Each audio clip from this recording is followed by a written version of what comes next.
माझं घर पेटवण्यामागे राजकारण होतं असा धक्कादायक खुलासा राष्ट्रवादीचे माजी मंत्री प्रकाश सोळंके यांनी केलेला आहे। बीडच्या माजलगावमध्ये आरक्षण आंदोलनाला हिंसक वळण लागल्यानंतर प्रकाश सोळंके यांचं घर पेटवण्यात आलं होतं, त्यावर त्यांनी हे वक्तव्य केलंय। माझं घर जाळायचं आणि मलाच परत आरोपीच्या पिंजऱ्यात उभं करायचं हे विरोधकांचं अत्यंत नीच पातळीचं राजकारण सुरू आहे। माझं खूप मोठं नुकसान झालं, त्या दिवशी मी लपून बसलो नसतो तर माझ्या जीवावर बेतलं असतं। जवळजवळ 3 कोटी रुपयांचं माझं नुकसान झालं, एवढं नुकसान होऊनही मी फिर्याद दिली नाही। विरोधक माझ्यावर गुन्हे दाखल केल्याचे आरोप करतायत, हे खालच्या पातळीचं राजकारण सुरू आहे असं प्रकाश सोळंके म्हटले।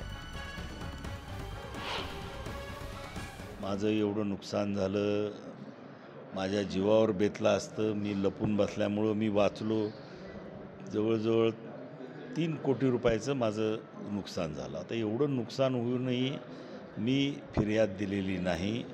माझ्या CCTVच्या जे काही उपलब्ध झालं पोलिसांना, त्याच्याहून त्यांनी गुन्हे दाखल केले। तर ह्याच्यापेक्षा अधिक मला काही नाही। मी कोणाचं नावही घेतलेलं नाही, माझी साधी फिर्यादही नाही, तरीसुद्धा मीच अटक केली। म्हणजे माझंच घर जाळायचं आणि माझ्यावरच आरोप करायचे, हे किती नीच पातळीला विरोधक गेलेत हे बघा।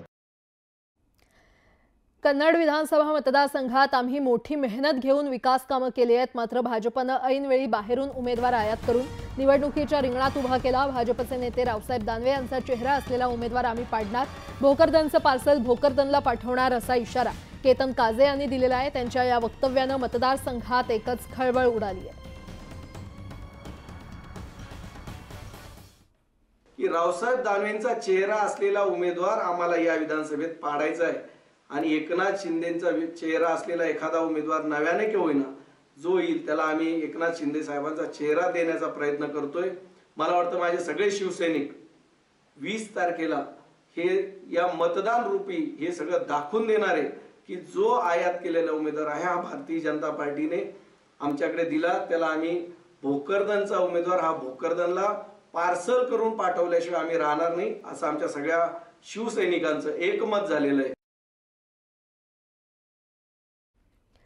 छत्रपती संभाजीनगरच्या कन्नड मतदारसंघात शिवसेना शिंदे गटाच्या उमेदवार संजना जाधव यांना भाषणावेळी अश्रू अनावर झाले। कन्नड विधानसभा मतदारसंघामध्ये सध्या हर्षवर्धन जाधव आणि संजना जाधव अशी लढत आहे। कन्नडमधील एका गावात भाषणात त्यांनी नवऱ्याकडून काय सोसलं हे सांगितलं आणि यावेळी त्यांना रडू कोसळलं। त्यांचे शब्द ऐकून उपस्थित महिलांना देखील अश्रू अनावर झाले। संजना जाधव या भाजप नेते रावसाहेब दानवेंच्या मुली आहेत आणि हर्षवर्धन जाधव यांच्यासोबत लग्न केल्यानंतर काय काय सोचलं हे सांगायला त्यांनी सुरुवात करताच डोळ्यातून पाणी आले आणि त्यांना थोडा वेळ भाषण थांबवावं लागलं।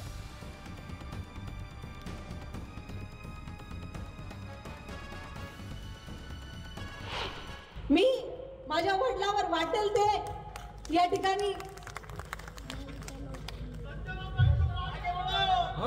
माझ्या वडिलांवर वाटेल ते आरोप झाले, परंतु आम्ही सहन केले। का सहन केले? की एका लेकीच्या बापाने ते सहन करायचे असता म्हणून सहन केले।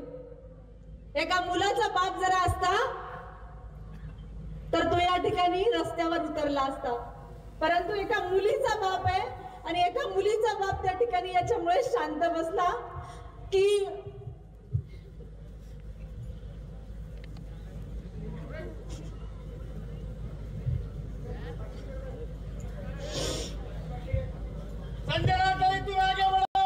हम तुम्हारे साथ हैं, हम तुम्हारे साथ हैं।